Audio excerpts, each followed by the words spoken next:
तो लेकिन ये शुरुआत अंत नहीं है, इसी प्रकार क्रम बना रहेगा और आते रहेंगे।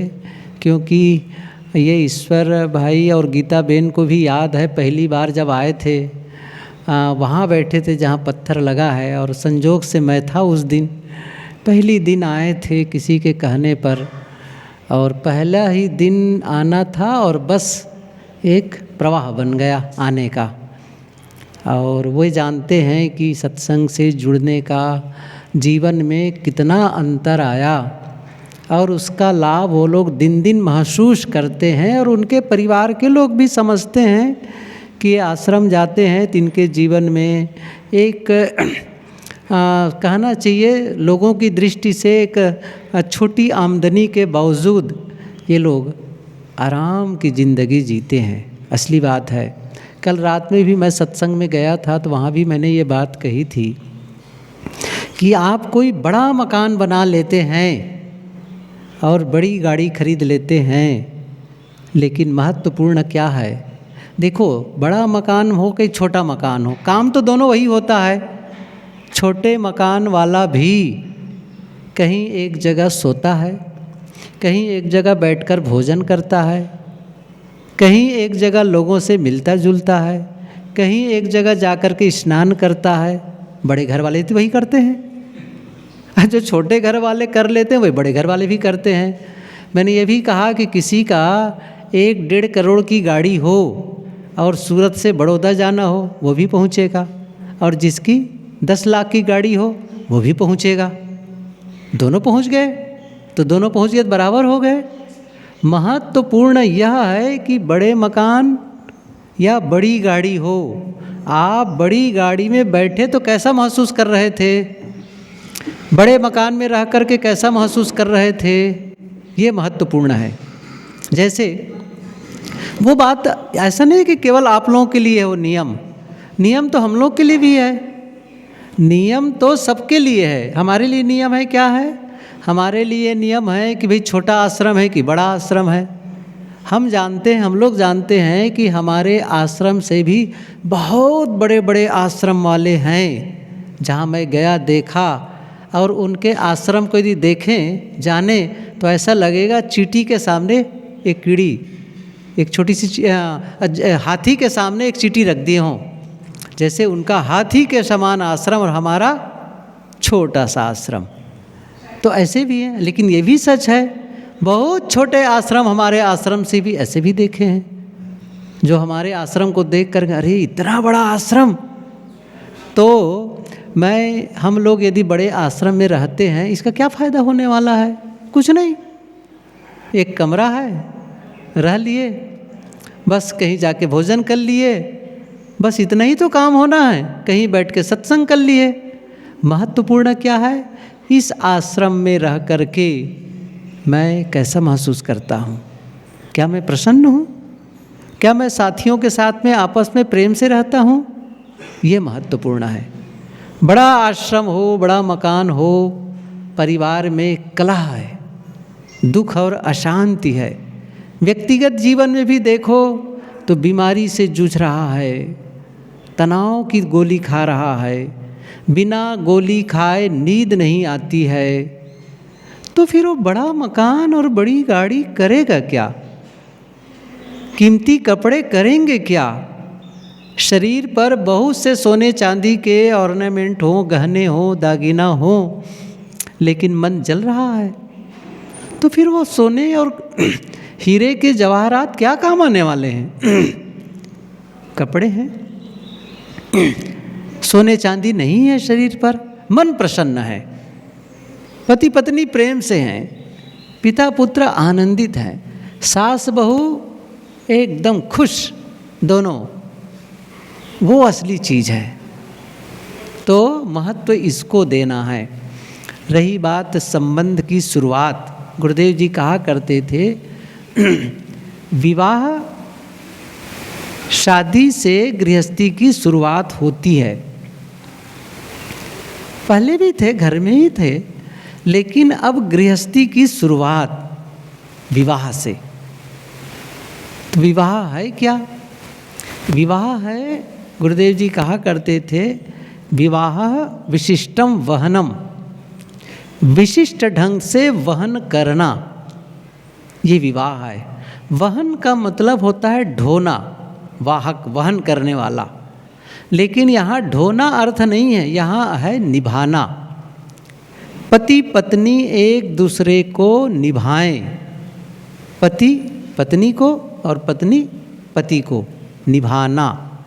विवाह का मतलब है एक दूसरे को निभाना।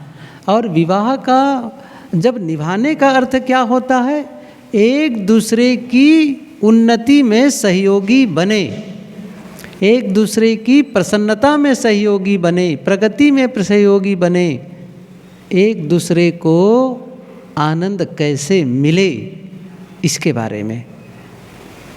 ये एक दूसरे के लिए जब सहयोगी बनते हैं तब समझो विवाह सफल होता है।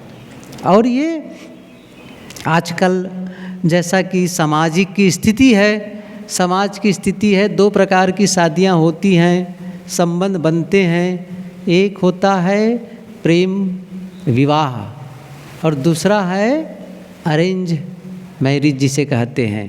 पहले से योजनाबद्ध तरीके से रिश्ते बनाते हैं, रिश्ते एक दूसरे को देखते हैं परिवार के लोग, फिर तय करते हैं। तो एक सुनियोजित तरीके से काम किया गया। संबंध क्या है, वही अच्छे होते हैं। देखो, केवल यहाँ पर वर वधू का और युवक युवती का जुड़ना नहीं है। संबंध का मतलब जैसे कोई परिवार के लोग राजी नहीं हैं और युवक युवती दोनों राजी हो गए और राजी हो करके शादी कर लिए, परिवार के लोग मेरे घर से हट जाओ, तुम चले जाओ यहाँ से, तुम अपने मन से करते हो, और दोनों अलग रहने लगते हैं। कितना तनावपूर्ण होता है। न वो घर वालों से मिलते हैं, न वो लड़की अपने माँ के पास पिता के पास जा सकते हैं। कोई समस्या आई किसके पास जाएंगे। लेकिन होता क्या है, जनरली होते हैं उनमें भी कोई कोई सफल हो जाते हैं, लेकिन यदि ओवरऑल देखा जाए तो सफलता कम मिलती है लोगों में। ऐसा नहीं है कि अरेंज मैरिज में असफलता नहीं होती है, लेकिन जब दो परिवार का जुड़ना, दो समूह का जुड़ना होता है और जब संबंध बनते हैं तो बहुत सारा एक संगठन है, वर पक्ष में भी और वधू पक्ष में भी, दोनों मिलकर के आपस में जुड़ते हैं। और शादी में जो रीति रिवाज है क्या होता है, उसके साक्षी बनते हैं दोनों परिवार के लोग, सब साक्षी बनते। और साक्षी का केवल इतना ही नहीं कि केवल उपस्थित हों, उनकी भावनाएं आप ध्यान दीजिए। कोई कचहरी में जाकर, कोर्ट में जाकर शादी करे तो वो तो प्रोफेशन है, जज बैठेगा, ठीक है कर दो दस्तखत, उनको क्या मतलब है, कोई आए क्या, ठीक है भाई आप इसकी उम्र है। लेकिन यहाँ पर सबके भीतर से एक भावना निकलती है, चाहे वो घर के माता पिता हों, चाहे वो दादा दादी हों, चाहे वो चाचा चाची हो, चाहे मामा मामी हो, चाहे बुआ हो, कोई भी हो, चाहे भाई हो भाभी हो, सबके भीतर से क्या भावना निकल रही है, इन दोनों का सुखद जीवन बीते। तो ये जो दुआ है ना, ये जो भावना है ना, ये बहुत महत्वपूर्ण है। भावनाएं, क्योंकि भावनाएं हमारे जीवन की सुरक्षा कवच होती है। अभी कल ही मैंने सुना एक कहानी में बहुत अच्छी बात बता रहे थे कि जो बुजुर्गों का की जो नसीहत होती है, बुजुर्ग जब हमें कोई बात नसीहत देते सिखाते हैं, वे हमें हमारे जीवन में मार्ग प्रशस्त करते हैं, रास्ता दिखाते हैं, और उनकी दुआएं हमारे लिए रक्षा कवच होती हैं, सुरक्षा कवच। जैसे ठंडी के मौसम में हम ब्लैंकेट ओढ़ लिए तो ठंडी है, इसके बावजूद वो ब्लैंकेट हमको ठंडी नहीं लगने देती है। ऐसे ही बड़े बुजुर्गों की जो दुआ है, जो आशीर्वाद है, शुभ भावना है, वो हमारी रक्षा करती है। कहने का मतलब है कि जब इस प्रकार से परिवार के लोग, एक पूरा समूह एक दूसरे के साथ में जुड़ते हैं तो फिर वो कुछ अलग ही माहौल होता है। फिर क्या होता है, ऐसा थोड़ी है कि शादी होने के बाद में बस रास्ते में केवल फूल बिछने वाले हैं, ऐसा तो होने वाला नहीं है। आप तो बुजुर्ग लोग जानते हैं फूल नहीं मिलते हैं फूल तो कहते हैं ना, पाँव फूलों पे रखने के पहले तुम्हें कांटों पे चलना पड़ेगा, फूल तो बाद में आते हैं। कहीं भी ये कभी कभी लोग कहा करते हैं कि हम लोग तो गृहस्थ हैं, क्या बताएं, चलता है इस प्रकार से, गृहस्थ में समस्याएं आती रहती हैं। मैं कहता हूँ गृहस्थ और विरक्त की बात मत कहो, मनुष्यों की बात कहो। परिवार में हो वहाँ मनुष्य हैं, हम सब आश्रम में हैं वहाँ मनुष्य हैं, और जहाँ मनुष्य होंगे वहाँ पर वैचारिक भिन्नता होगी, और जहाँ विचारों का अंतर होगा वहाँ पर समस्या की संभावना बनी रहती है, आती है। इसलिए मैं तो कभी कभी कहता हूँ, आपका तो बेटा है, आप ही के तो सब साथ में आपने पैदा किया, पाला पोसा, और आपके ही सब चाचा है, मामा, सभी लोग तो परिवार के। और यहाँ तो कौन सी स्टेट में जन्मा है, कौन से संस्कार से आए हैं, उसके माता पिता का अलग व्यवहार, और सब मिलकर एक साथ रहना है, सब कुछ कितना अंतर है। अब यहाँ तालमेल बैठाना आपको सरल लगता है, रह के देख लो पता चलेगा। तो समस्याएं तो सब जगह है, महत्वपूर्ण क्या है, सबके साथ में अच्छे से रहना। तो मैं कह रहा था कि जब पति और पत्नी जीवन में आगे बढ़ेंगे तो वहाँ भी समस्याएं आएंगी। जब समस्याएं आएंगी, तकलीफ़ें आएंगी, तब ये जो परिवार के लोग हैं ना, यही आपके रक्षक बनेंगे, यही आपको उस जैसे कोई दलदल में डूबा रहा हो तो उसको पकड़ के निकालने वाले होते हैं। क्योंकि जब तकलीफ़ होगी, चाहे वो बेटी को हो, बहू को हो, बेटा को हो, तो फिर कहाँ जाके अपने दुख को, अपनी समस्या को बताएगी, अपनों के भी आस में। चाहे वो माँ बाप के पास कहें, चाहे सास ससुर के पास कहें, चाहे भैया भाभी के पास कहें, किसी के पास में, फिर वो रास्ता बताएंगे, वो साहस देंगे, चिंता मत करो मैं हूँ। ये जो सांत्वना है, ये जो साहस, ये जो एक कहते हैं ना छाया, वरदहस्त, पेड़ की छाया, पेड़ फल भले न दे, छाया तो है। एक किसी ने बहुत सुंदर कहा है कि हम छायादार वृक्ष, लोगों के काम हम फलदार वृक्ष काम आए, और मरने के बाद लोगों के जलाने के काम आए तो वैसे ही है, जैसे एक आंगन में वृक्ष हो, जब तक है फल भी देता है, छाया भी देती है, ऐसे ही है।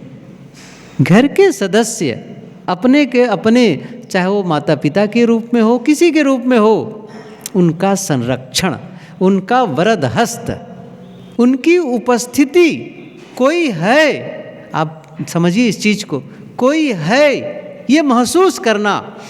जैसे इस आश्रम में जब मुझे ये पता हो कि मैं आश्रम में अकेला हूँ, एक अलग अनुभूति होगी। कमरे में अकेले रहता हूँ, लेकिन मुझे क्या पता है इस आश्रम में आज कोई नहीं है, एक अलग अनुभूति होगी। सही है कि ना? और आश्रम में अभी भी कमरे में अकेले हूँ, लेकिन मुझे पता है कमरे में मेरे साथी लोग हैं।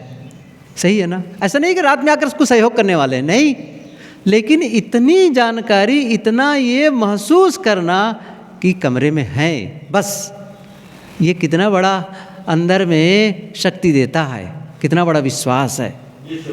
हाँ, ये सिक्योरिटी देता है। एक बार मैं, एक जो अखबार आता है ना, अखबार, ये कैलेंडर, अखबार नहीं सॉरी कैलेंडर, तो कैलेंडर के पीछे कुछ अच्छी बातें भी लिखी रहती हैं। एक बार मैं पढ़ रहा था, फिर उसको मैं बहुत खोजा, मिले ही नहीं कि मैं उसको थोड़ा नोट कर लूँ अपनी डायरी में, वो मिला ही नहीं। लेकिन वो संदेश क्या था? संदेश बहुत अच्छा था। आप अपने घर के जो बुजुर्ग हैं ना, माता पिता के रूप में, आप समझते हैं इनकी क्या आवश्यकता है। अब तो ये कमाते भी नहीं हैं, घर का भी सहयोग नहीं करते हैं, तो आप उन्हें क्या समझते हैं? फालतू के हैं क्या समझते हैं? इसका महत्व नहीं है। उन्होंने लिखा है कि उनका महत्व भी नहीं समझ रहे हैं, उनका भी महत्व है। कैसे? उन्होंने उदाहरण दिया, जैसे एक सड़क है, कल्पना करिए एक सड़क है, आप मोटरसाइकिल चलाना हो, कल्पना करिए मोटरसाइकिल के लिए कितनी चौड़े रास्ते में आप निकाल लेते हैं? मेरे ख्याल से 2-3 फीट भी चौड़ा हो तो निकाल लेते हैं, क्योंकि मैंने देखा है कई ऐसे पगडंडी बनाए रहते हैं और सकरा रास्ता आगे सही है पीछे सही, लेकिन बीच में कुछ ऐसा है तो भी लोग निकाल लेते हैं। तो आपको 2-3 फीट की भी चौड़ा रास्ता होगा तो आप मोटरसाइकिल को आराम से निकाल लेते हैं, ठीक है ना। लेकिन यदि आप 10 फीट सड़क चौड़ी हो, 12 फीट चौड़ी सड़क हो, तो क्या मोटरसाइकिल नहीं, कार भी निकाल लेंगे। लेकिन आप जानते हैं, तो फिर आप केवल किस पर चलाते हैं? सड़क पर चला रहे हैं, सही है ना। अच्छा, सड़क के बाजू में जो ज़मीन है दोनों तरफ में, उसमें तो आप कभी चलाते नहीं हैं, कभी चलाए हैं? नहीं। अच्छा, उसका महत्व है कि नहीं है? आप समझिए, आप केवल 10 फीट चौड़ी सड़क बना दें और दोनों तरफ 100-100 फीट की खाई रख दें। कितनी? दोनों तरफ 100-100 फीट की खाई। अच्छा, अब चलाने के लिए कहा जाए, कितने लोग चलाएंगे? है हिम्मत? कितना सपोर्ट मिल रहा है उस ज़मीन की? वह ज़मीन जिसको आपको कोई मतलब नहीं है, दूसरे की है, केवल सड़क में आपको चलना है, लेकिन सड़क के बाजू में जो ज़मीन है वह कितना सपोर्ट दे रही है हमको, और जिसको हम फालतू समझ रहे हैं, फालतू नहीं है। ऐसे ही हमारे घर के सदस्य बुजुर्ग वो वैसे ही सपोर्ट देते हैं जैसे वो ज़मीन देती है। तो मैं ये कह रहा था कि बात तो यहाँ पर चली थी कि आपस में रिश्ते, इस पर चल रही थी, विवाह, इस पर बात थी। विवाह मैंने कहा ना, एक दूसरे को निभाना, एक दूसरे की उन्नति में, एक दूसरे की खुशी में सहयोगी बनना, प्रगति में सहयोगी बनना। गुरुदेव जी यह भी कहा करते थे कि पति और पत्नी जिस घर में प्रेम से रहते हैं, पति और पत्नी जिस घर में प्रेम से रहते हैं, 3 पीढ़ी का लाभ होता है। और जिस घर में पति और पत्नी आपस में लड़ते हैं, 3 पीढ़ी का नुकसान होता है। कैसे 3 पीढ़ी का नुकसान कैसे होता है? वो होता है जब दोनों ही लड़ते रहेंगे तो घर में जो बुजुर्ग होंगे ना, चाहे वो माता पिता के रूप में हो, सास ससुर के रूप में हो, उनको सम्मान नहीं मिलेगा, उनकी सेवा नहीं होगी, क्योंकि यही लोग तो सेवा और सम्मान करने वाले हैं और वही लड़ रहे हैं। तो घर के बुजुर्गों की जो पहली पीढ़ी है उनका नुकसान। दूसरी पीढ़ी स्वयं, जिस घर में पति और पत्नी आपस में लड़ते हैं, प्रगति नहीं कर पाते, विकास नहीं होगा। विकास वहाँ होता है जहाँ पर सुमति होती है, प्रेम होता है। ये तो गोस्वामी तुलसीदास जी की पंक्ति बहुत प्रसिद्ध है, जहाँ सुमति तहाँ संपत्ति नाना, और जहाँ कुमति तहाँ विपत्ति निधाना। जहाँ सुमति है वहाँ संपत्ति है, और जहाँ कुमति है वहाँ पर विपत्ति, निधान, खजाना, निधि माने खजाना। जहाँ पर विपत्ति ही विपत्ति आने वाली है, क्योंकि सुमति नहीं, विमत, अलग अलग विचार है, अलग अलग आपस में तालमेल नहीं है। नहीं, सुमति हो, प्रेम हो। यह प्रेम हमारे जीवन में आना चाहिए। हमारे एक समस्या क्या है, छोटी सी बात मैं बताऊं, वो यह है, छोटा बच्चा होता है, उसको शुरू से ही स्कूल में भेज दिए, अच्छी बात है, पढ़ाई की भी ज़रूरत है, पढ़ाई करनी भी है, क्योंकि उसके बिना नौकरी नहीं मिलेगी, ये सच है। लेकिन उन्हें जीवन का पाठ नहीं पढ़ाया जाता है, जीवन का पाठ नहीं पढ़ाया जाता है, और वो पढ़ते चले जाते हैं, और बहुत ऐसी बातों को पढ़ते जानते हैं जो उनके दैनिक जीवन में उपयोग ही नहीं होते। मुझे याद है मैंने जब पढ़ाई की थी तब की बात सोचता हूँ, आज जो मैंने पढ़ा प्रयोगशाला में जा कर के हम लोगों ने जो प्रयोगशाला में कुछ सीखे, ऐसा ऐसा करो, इसमें डालो, इस टेस्ट में डालो, ऐसा करो, आज सोचता हूँ उसका कोई काम ही नहीं लगता है मेरे जीवन में। ऐसी पढ़ाइयाँ होती हैं ना। प्रेम को कैसे विकसित करना है, संबंध को कैसे मधुर बनाना है, आपस में धैर्य और सहनशील कैसे होना है, इसके बारे में नहीं बताया जाता है। और जहाँ प्रेम होता है ना, वहीं पर धन आता है। प्रेम होता है ना, वहीं कीर्ति होती है। बहुत पुरानी कहानी है कि एक घर था और शाम रात कुछ हो गई थी, तो दरवाजे पर खट खट दस्तक हुआ। तो घर में जो माताजी थी वो जाकर के दरवाज़ा खोलती है। 3 दिव्य पुरुष, ऐसा लगा जैसे कोई देवदूत हों, बहुत दिव्य व्यक्तित्व वाले 3 वहाँ पर पुरुष एक अतिथि के रूप में, मेहमान के रूप में वो खड़े थे। तो अपरिचित, उनके लिए सर्वथा अपरिचित। उन्होंने माताजी ने कहा कि आप लोग कौन हैं?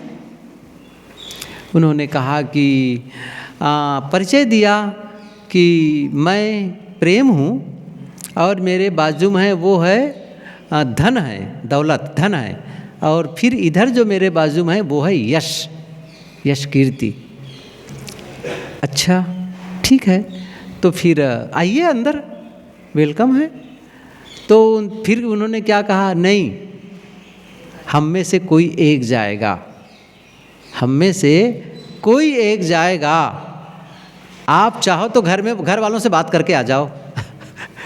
आप प्रेम को अंदर चाहती हो, अच्छा धन को चाहती हो या यश कीर्ति को चाहती हो, तीनों में से कोई एक आएगा। उसने सोचा ठीक है, जब अवसर मिला है तो बात कर लूँ घर में जा कर के। तो घर के अंदर जब गई तो अपने पति महोदय से उसने पूछा कि 3 अतिथि आए हुए हैं, बड़े अद्भुत लग रहे हैं, और ये उन्होंने कहा है, बताओ मैं किसे बुलाऊं, किसको अंदर आने के लिए कहूं? उसने कहा सोचने की बात है, अरे धन को बुलाओ। सीधी सी बात है ना, धन को बुला लो। तो लड़का बैठा हुआ था, उनका एक बेटा था, उनकी बहू भी थी। लड़का बैठा था तो उनसे कहा, लड़के ने कहा, पिताजी धन की वैसे ही कहाँ कमी है, हमें कोई जानता है, हमारा यश हो, नाम पता चले लोगों को, इसलिए माँ जाओ और उस यश को बुला लो। ऊपर से बहू रानी सुन रही थी, वो दौड़े दौड़े नीचे आई। उसने कहा, माँ सुनो, मैंने सारी बातें सुनी आप लोगों की, पापा ने क्या कहा, उन्होंने क्या कहा, सब बातें सुनी। मेरा एक निवेदन है कि धन को बुलाना ठीक है, यश को बुलाना ठीक है, लेकिन मेरे निवेदन से आप एक काम करो, प्रेम को बुला लाओ, प्रेम को भीतर बुला लाओ। अब ये तीनों की अलग अलग बातें हैं। और माता जी ने सोचा क्या करूं। अब गई और उसने कहा, आप तीनों में से प्रेम कौन है? तो बताया, वो मेरे साथ अंदर चले। अब प्रेम पीछे पीछे आने लगा। अब लौट करके देखती है तो धन भी पीछे पीछे, यश भी पीछे पीछे। उसने कहा, अभी तो आप कहे थे तीनों में से एक आएंगे। हम सही कहे थे, यदि आप धन का चुनाव करते तो केवल धन अंदर आता, प्रेम बाहर रह जाता, यश भी रह जाता। यश का चुनाव करती, आने के लिए कहती, तो प्रेम और धन भी बाहर रहते।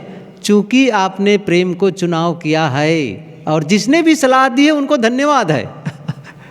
प्रेम जहाँ रहेगा वहाँ धन भी आएगा, प्रेम जहाँ रहेगा वहाँ यश भी आएगा। और प्रेम को बुलाकर तुमने तीनों को आमंत्रित कर दिया है। प्रेम पूर्ण संबंध, आपस में प्रेम होना चाहिए। प्रेम ही है जो जोड़े रखता है। कितनी बार मैं उदाहरण देता हूँ, पुराने सत्संगी को पता होगा कि ये तो वही बात बोला करते हैं, लेकिन इसकी ज़रूरत होती है।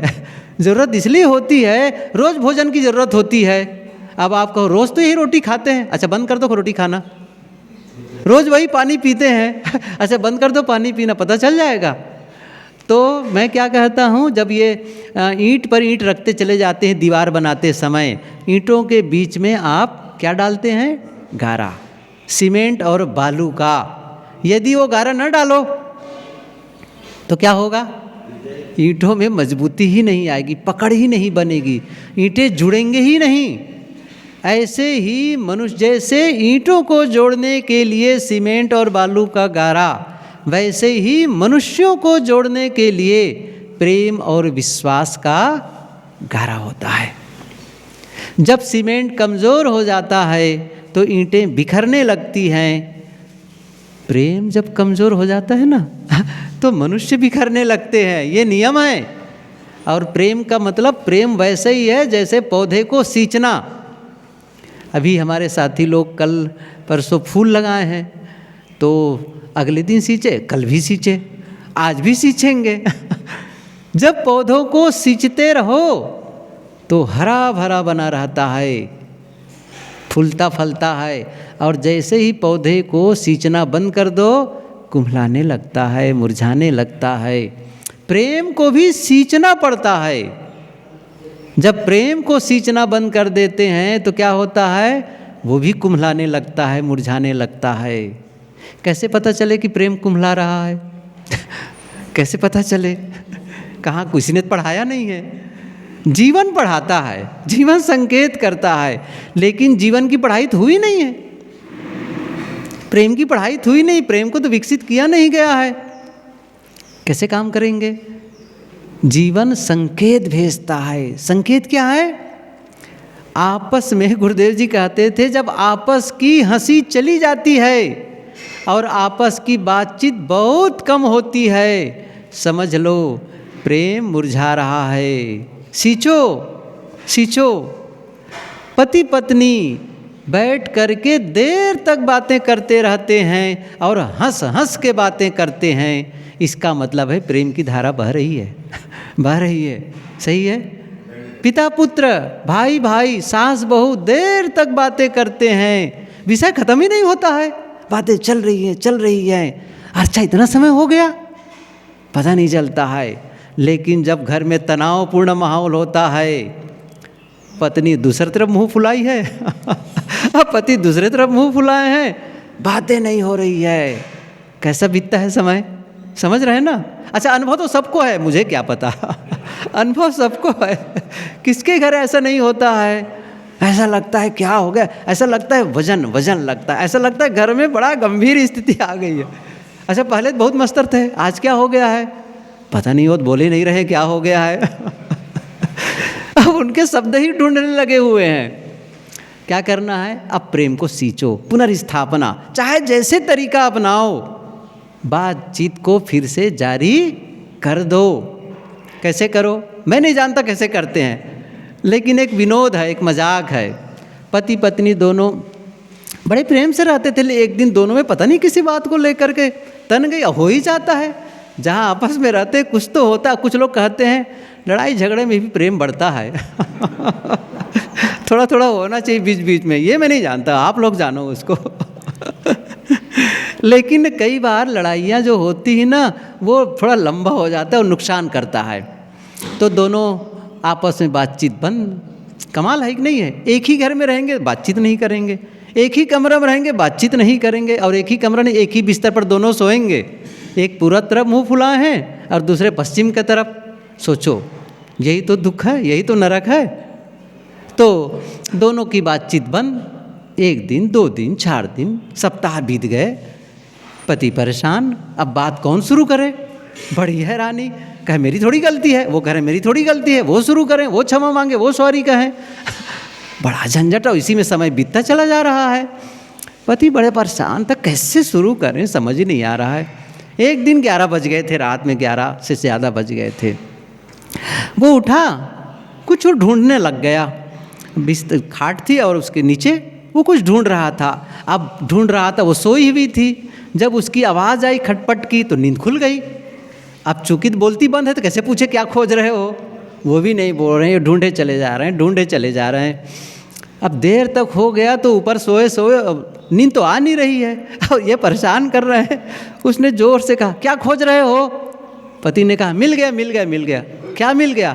अरे तुम्हारी आवाज़ खोज रहा था। आवाज़ मिल गई। अब ये तरीका भले विनोद की हो, लेकिन यदि कोई तरीका अपना लो तो कोई बात नहीं, फ्लो आ जाए फिर से। मतलब प्रेम की पुनर्स्थापना का मतलब यह हुआ, प्रेम सींचने का मतलब होता है आपके द्वारा कुछ ऐसा काम हो, ऐसा व्यवहार हो जिससे सामने वाले को महसूस हो सके कि मेरी उपस्थिति इनको पसंद है। रियलाइज कराओ उनको, चाहे कुछ देकर, चाहे उनके साथ बैठकर बातचीत कर, चाहे उनके काम में सहयोग करके, चाहे उनके अच्छे कामों की प्रशंसा करके, कुछ भी। लेकिन अच्छे कामों की तो प्रशंसा मिलती नहीं है। अनुभव होगा कब मिलती है, कब होती है बातें, जब कोई गलती होती तब डांट मिलती है। अच्छे कामों की प्रशंसा नहीं होती है। नहीं, अच्छे कामों की, कभी अच्छा भोजन बने, कभी कभी, रोज नहीं। अच्छा भोजन रोज बनाती है, कहा करो आज बहुत अच्छा भोजन बनाया हो। वो बेचारी एकदम से बन ठन के बैठी है, प्रशंसा कर दो, आज तो बहुत सुंदर लगी हुई साड़ी में। अब बोलते ही नहीं है। वो प्रतीक्षा कर रही कब बोले। यही तो सींचना है। यही तो सींचना है। कभी उनको कहीं पर, अच्छा चलो आज थोड़ा सा वहाँ टहलने जाते हैं, थोड़ा सा एक पार्क में जाएंगे, अच्छा चलो आज तुमको सिनेमा दिखाने ले चलूँ, यही सींचना है। अच्छा लाओ थोड़ा काम मैं सहयोग करा देता हूँ, यही सींचना है। उनके बाद अच्छा बैठ गए, बातचीत करने लग गए, आपके भैया बहुत अच्छे हैं। सुनते हो, सुनने से कैसा लगता है उनको? कहो अपनी पत्नी से, आपके भैया बहुत अच्छे हैं, ऐसा लगता है जैसे अमृत पिला रहे हैं। हाँ। अच्छा मैं क्या जानूँ, मैं तो पढ़ा हूँ इन बातों को।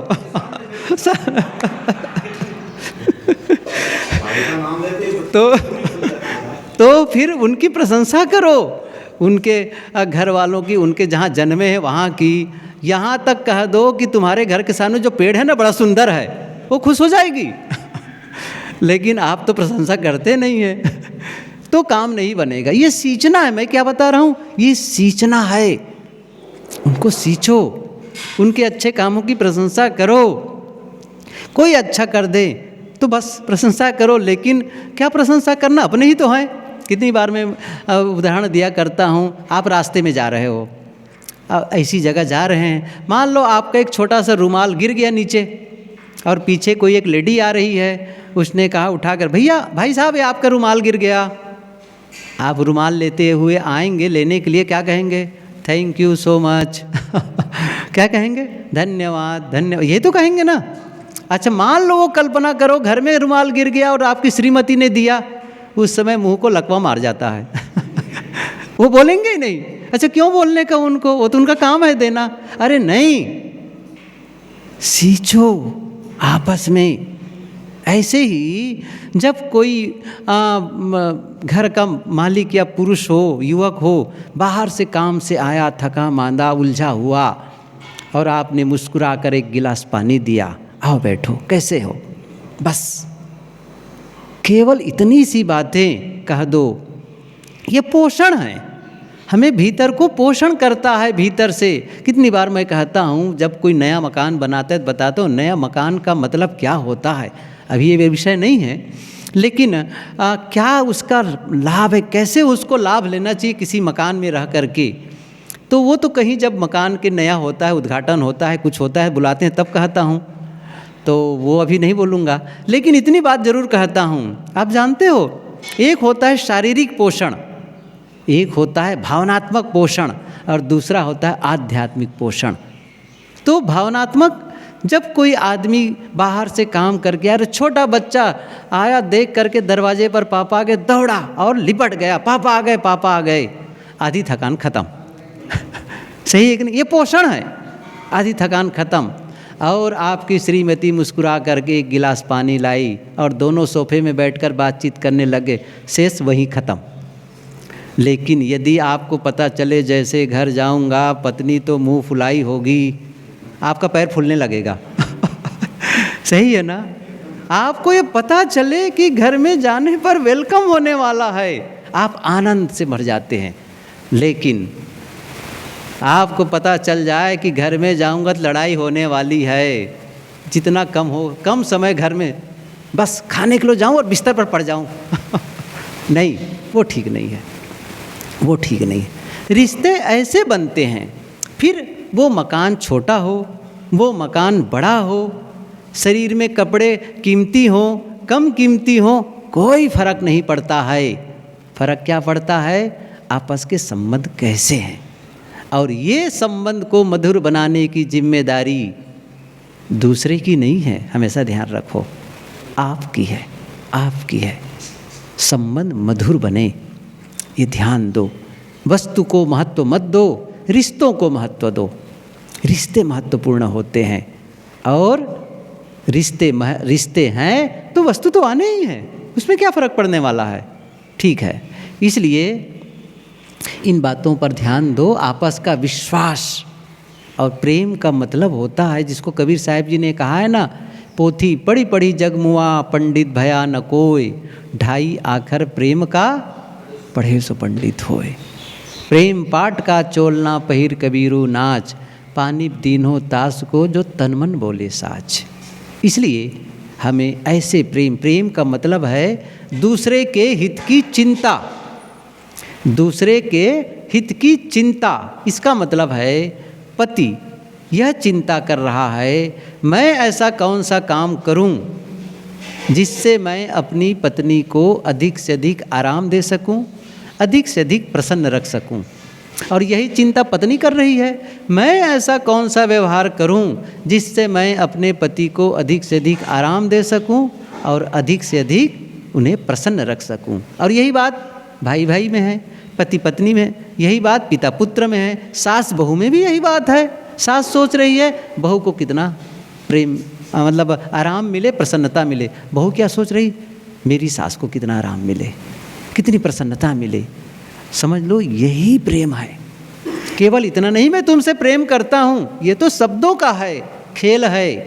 प्रेम क्रिया है, करके दिखाओ, वो जीवन में प्रकट होना चाहिए। यदि भीतर में प्रेम होगा तो आपके हर व्यवहार से दिखेगा, हर शब्दों में दिखेगा, आपकी आँखों से प्रकट होगा, आपके चेहरे से प्रकट होगा। और नाराज़गी भी प्रकट होती है होती कि नहीं होती है? नाराज़गी भी प्रकट होती है आपके जीवन से, क्योंकि जीवन भीतर है, आपके हर क्रियाकलाप से जीवन बाहर निकल रहा है। कैसा जीवन है, क्या है वो भीतर? कड़वाहट है तो कड़वाहट निकलेगी, मिठास है तो मिठास निकलेगी। इसलिए हमें ऐसे विचारों से जुड़ना है। हमारे जीवन में समस्याएं आती हैं, मैं जानता हूँ गुरुदेव जी के साथ रहते रहते ऐसी भी अंदरूनी एक बिल्कुल ऐसी निजी समस्याएं भी होती हैं जिसे आप दूसरों से कह भी नहीं पाते, कह भी नहीं पाते।